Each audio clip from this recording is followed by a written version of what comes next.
Hail Satan! We are actually talking about the movie American Satan, directed by Ash Avisden, who also co-wrote this with Matty Beckerman. Now this one stars Andy Biersack, who actually is a singer in real life in the band Black Veil Brides, I believe it's called.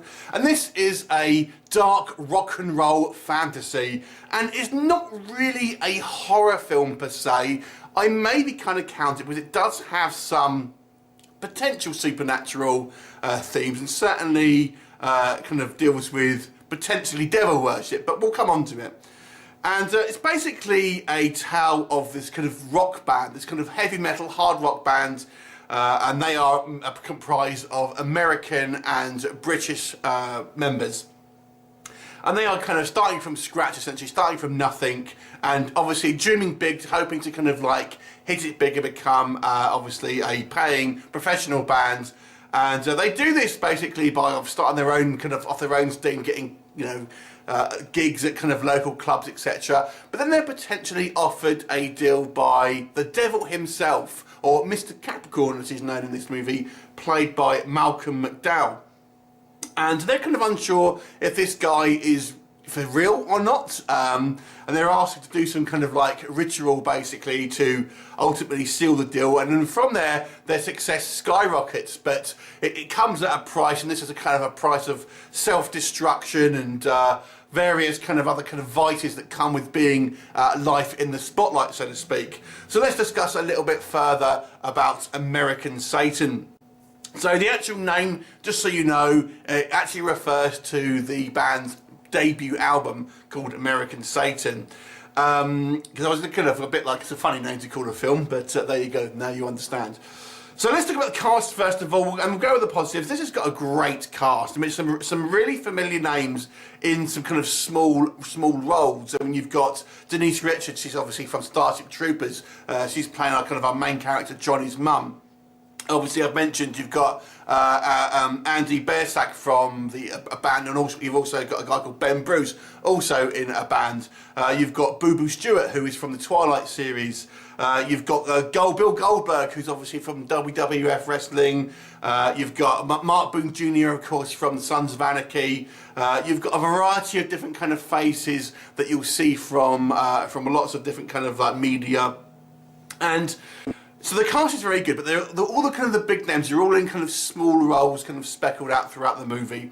The main kind of group, obviously, is our band, and their kind of manager, played by the guy who plays Samuel Tarly from Game of Thrones, who pretty much acts the same. I forget the guy's name, to be honest, but he plays the same kind of character as he does in Game of Thrones, kind of like dithery, kind of like not particularly confident type of guy. So I question how much range this guy's got, but there you go. So the cast is very good, first of all, in regards to kind of like named talent.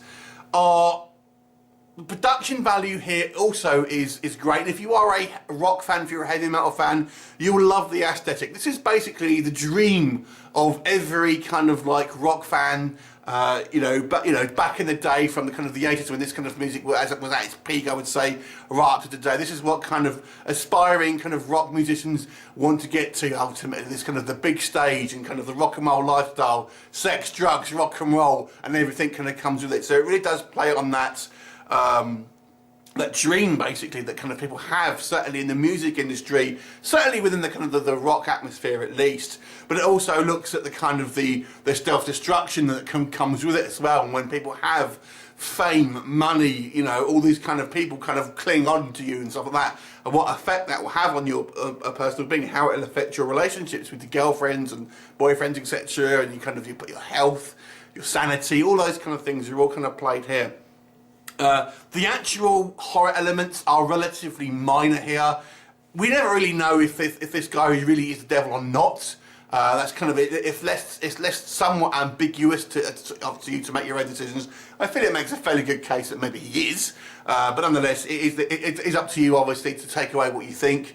But ultimately, the story of this band and its kind of like rise and kind of ultimately self-destructive path is one that we've seen all too many times in popular culture, where bands do kind of like really kind of go too far into the kind of the decadent lifestyle and ultimately hurt themselves and those around them because of it.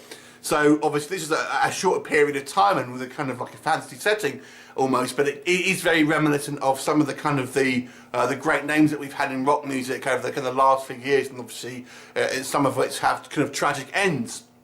So if you're a fan of the rock music, there's loads of kind of like rock, music to listen to in this movie.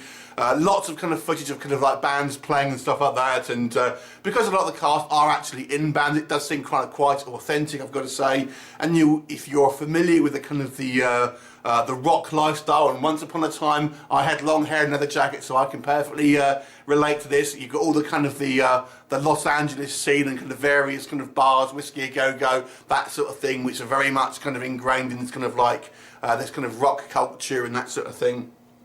So there's lots of kind of little Easter eggs here and there, and name drops and things like that about kind of like the rock lifestyle and how it kind of like affects people ultimately.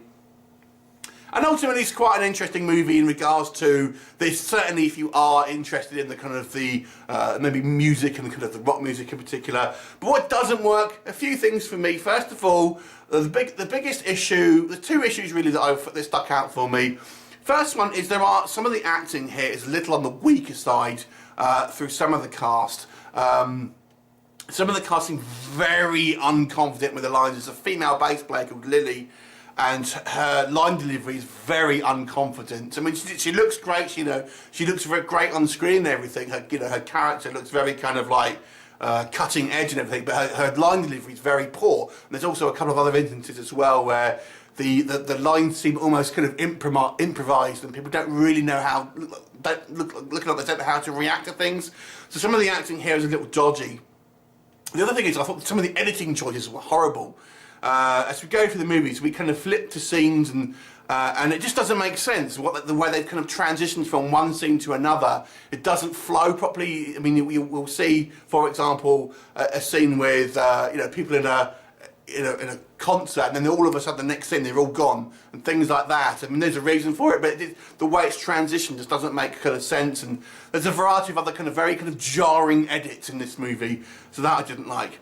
I felt it maybe spent a little bit too much time on the kind of the music side of things, and when it's all said and done, this movie feels less of a movie with its own plot, rather than just a kind of like a cautionary tale for those who basically get fame and kind of fortune, really. So it doesn't really seem to have its own voice as such, rather than echoing these things that we've seen kind of before.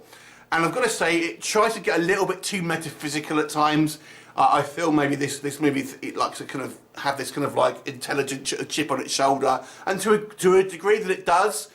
But at the same time, I felt, come on, enough of the kind of the metaphysical jargon here. I don't think you're quite as kind of complicated as it appears to be.